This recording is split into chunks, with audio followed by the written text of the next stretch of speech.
Let's jump right into this explainer, because we are about to uncover the wildly diverse, hidden history of early American women. And honestly, it completely upends pretty much everything we think we know. When we actually look at the historical sources side by side, from early Boston newspapers to the political structures of the Haudenosaunee Confederacy, a totally different picture emerges. We're going to shatter this monolithic myth of the colonial woman and dive into the real, incredibly complex lives these women actually led. Think about it for a second. What pops into your head when you hear colonial women? You're probably imagining endless domestic drudgery, right? You know, a woman in a bonnet, churning butter, isolated in some rural log cabin, just quietly subservient to her husband. We've all been taught to view early American women through this really specific, limited lens. But the thing is, that image is actually historically flawed. The historical record tells us that women across the American continent in the 1700s were business owners, they were political leaders, and they were fierce resistors. So why are we all stuck picturing the butter churner? Well, it comes down to something historians call recency bias. Basically, we have this psychological tendency to project the strict male breadwinner models of the 1900s all the way back onto the 1700s. We kind of assume that because gender roles were incredibly strict in, say, 1850 or 1950, they simply must have been even stricter in 1750. We treat history like this straight line of progress. But that is absolutely not true. For instance, get this, the average marrying age for English women in the first half of the 18th century was actually 26. That age actually dropped in the 19th and 20th centuries. So to really understand these women, we have to completely strip away our modern biases. Section 1. The Legal Trap and the Hustle. Navigating European Colonial Law. Let's start with a system called coverture. Under this English legal doctrine, a married woman literally couldn't own property, keep her own wages, or even sign independent contracts. Researchers looking at early Massachusetts point out that under Puritan government and English common law, a married woman's legal identity basically ceased to exist. She was legally covered by her husband. It sounds incredibly bleak, right? But the historical record shows that these women were remarkably savvy at navigating and sometimes totally exploiting the boundaries of this restrictive legal trap. And that brings us to a really bizarre legal loophole of the time. A married woman, known legally as a Feme covert, had zero independent economic rights. But if she was a single woman or a widow, a Feme soul, she suddenly regained all those rights. It's wild to think about, but losing your husband often meant gaining your legal independence. If a merchant husband died, sole ownership usually fell right to his wife, which allowed her to carry on the business, sign contracts, and own property entirely in her own name.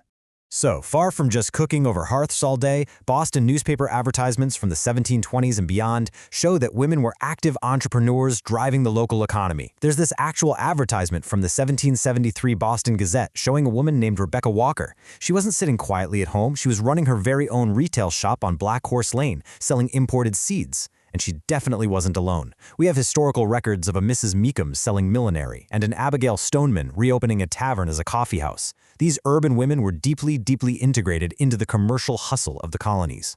You see, urban colonial marriages relied on heavy financial interdependence. Both spouses had to aggressively hustle to ensure economic stability, usually through entrepreneurship, wage work, or indenture. Beyond running those shops, women did wage work like tavern keeping and wet nursing. And here is a fascinating detail. Some young single women actually preferred indenture. Why? Well, because women only made about a third of the daily wage of a man. Regular wage work barely covered food and rent. But indenture contracts included diet and lodging. That meant it was actually one of the very few ways a colonial woman could earn actual disposable income. Section 2. The Contrast of Power. Matrilineal Authority in Native Societies. Now, let's shift gears, because while European women were practically legally invisible, Haudenosaunee and Cherokee women operated in matrilineal societies where they held immense foundational power. In stark contrast to European patriarchy, many native cultures passed clan membership entirely through the mothers. When a couple got married, the husband literally left his household and joined his wife's family. Motherhood wasn't just his biological role. As historians describe it, it was a profound social, economic, and political institution that was deeply connected to the land itself. Just look at the real, tangible powers these women held. They weren't just participating, they were leading the charge. They were the agricultural scientists controlling the food supply. They decided when to clear new fields and how to distribute the harvest. Elder women in the Haudenosaunee tribes gathered in clans to nominate the 49 chiefs of the Confederacy. And okay, think about the last time you heard a history lesson mention that Native women could literally just leave their husband's belongings outside the door to finalize a divorce. Seriously, they had absolute control over their own marital status centuries before European women could even dream of that kind of autonomy. And figures like Nancy Ward weren't anomalies at all. They were acting within a system that deeply revered female spiritual and political authority. Nancy Ward was given the highest honor of beloved woman at just 18 years old. This happened after she bravely stepped into the Taliwa Battle of 1755 when her husband fell, ultimately leading her outnumbered people to victory.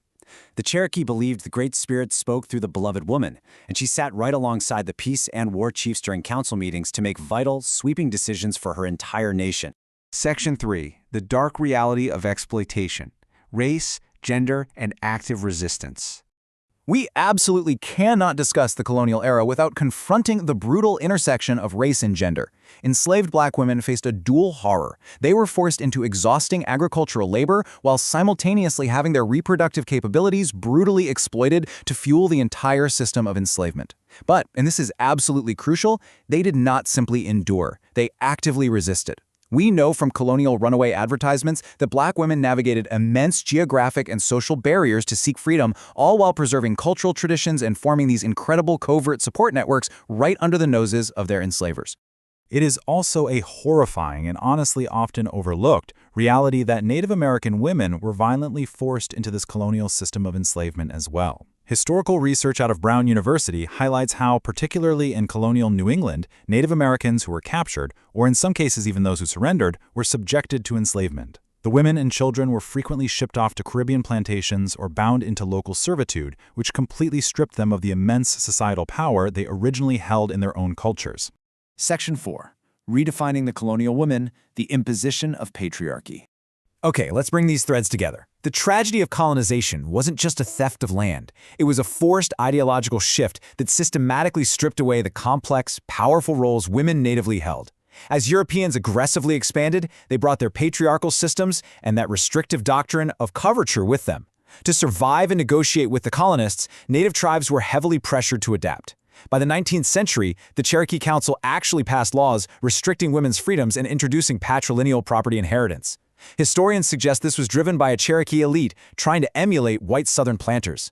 A completely different worldview of gender was forcibly and tragically overwritten.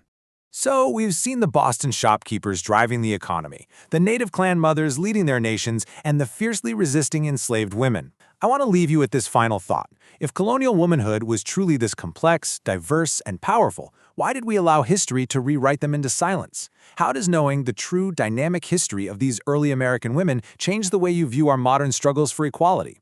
The past was absolutely not a monolith of quiet submission, and knowing that just might change how we see our future. Thanks for exploring this incredibly fascinating explainer with me.